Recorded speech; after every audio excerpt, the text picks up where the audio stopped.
Good morning and Assalamu alaikum prep class. How are you all? I hope you are all fine. Prep class, take out your notebook. Students, आज आपने जो work करना है वो अपनी notebook पे करना है, ठीक है। सी वर्क नोटबुक पे, ओके। टुडे टॉपिक इज़ हरूफ तहज्जी को मुसव्वत अलिफ के साथ मिलाएं, ठीक है। सबसे पहले आपने यहाँ पे डेट राइट करनी है 18 मई 2021। जमात का काम आप कर रहे हैं और दिन क्या है, मंगल, ठीक है स्टूडेंट्स। यहाँ पे आप राइट करेंगे हरूफ तहज्जी को मुसव्वत अलिफ के साथ मिलाएं, ठीक है। हरूफ तहज्जी का पहला हर्फ देखिए बे को हमने किसके साथ मिलाना है, अलिफ के साथ, ठीक है। जब हम बे को अलिफ के साथ मिलाएंगे तो क्या बन जाएगा, बे अलिफ ब। पे को जब अलिफ के साथ मिलाएंगे तो क्या बनेगा, पे अलिफ प।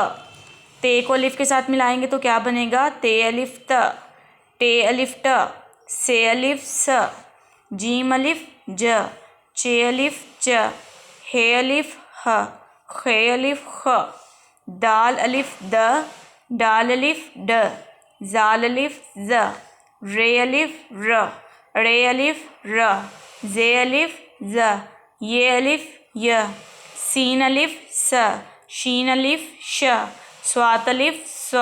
ज़्वात अलिफ ज़, ठीक है स्टूडेंट्स। आपने राइटिंग आप सब बच्चों की बहुत नीट होनी चाहिए और लास्ट पे आपने अपना नेम यहाँ पे राइट करेंगे, ठीक है। यहाँ पे आप कोई सी भी पिक्चर ड्रॉ कर सकते हैं, ठीक है। कलरफुल मार्कर्स यूज़ करने हैं आपने, यहाँ पे कोई भी आप पिक्चर आप ड्रॉ कर सकते हैं, ठीक है स्टूडेंट्स। और आपने इसका होमवर्क भी करना है, ठीक है स्टूडेंट्स, और आपने इसको याद भी करना है। ओके स्टूडेंट्स, अल्लाह हाफिज़, टेक केयर।